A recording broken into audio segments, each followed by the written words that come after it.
அனைத்து நாட்களிலுமே அவர்களுக்கு நன்மை செய்து வருகிறோம்.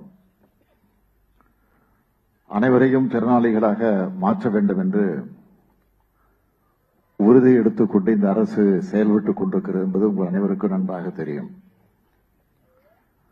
அதிலும் குறிப்பாக மாற்றுத்திறனாளிகளை பொறுத்தவரையில் அவர்களுக்கு ஒரு சிரமம் கூட ஏற்பட்டுவிடக்கூடாது என்று நினைக்கக்கூடிய அரசாக நம்முடைய அரசு செயல்பட்டுக் கொண்டிருக்கிறது. கடந்த வாரத்தில் கோட்டைகளில் நடைபெற்ற மாற்றுத்திறனாளிகள் வாரியத்தினுடைய ஆலோசனை கூட்டத்தில்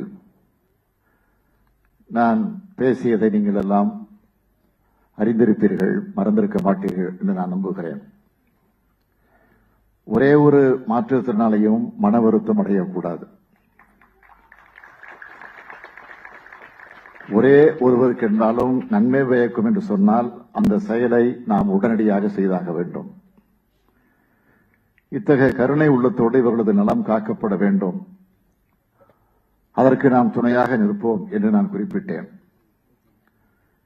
ரொம்ப சிரமத்துக்கு மத்தியில கை குழந்தையோட பச்சை குழந்தையோட எதுக்கு ஏறாங்க எதுக்கு இறங்குறாங்கன்னே தெரியல. காவல்துறை இறங்குற காவல்துறை அந்த வாகனத்தோட கதவை திறந்து வைக்க மாட்டேங்காங்க.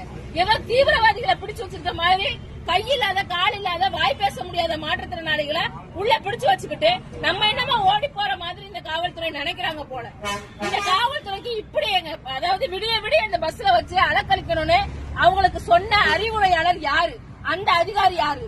அந்த அதிகாரிக்கு அவர் மனநோயால பாதிக்கப்பட்டிருக்காரா இல்ல அந்த அதிகாரி மன வளர்ச்சி குன்றியவரா அப்படின்னு அவரை கொஞ்சம் செக் பண்ணி அட்டப்பட வேண்டிய தேவை இருக்கு அப்படிங்கறத நாங்க பாக்குறோம். எங்க ரொம்ப உண்மையிலே ரொம்ப மன வருத்தம். விடியல் அரசு சொல்லி விடியாத ஒரு இரவு எங்களுக்கு காட்டிட்டு இருக்காங்க. இரவு ஃபுல்லா எங்களை சுத்தி வச்சுட்டு இருக்காங்க.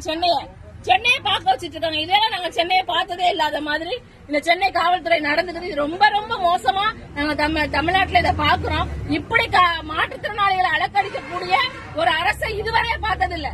ஜனநாயகம் குழி தோண்டி புதைச்சிட்டாங்க இந்த அரசு அப்படிங்கறதான் நம்ம சொல்ல வேண்டியது. எல்லாருக்கும் ஷேர் பண்ணுங்க அப்படிங்கறதான் தோழர்.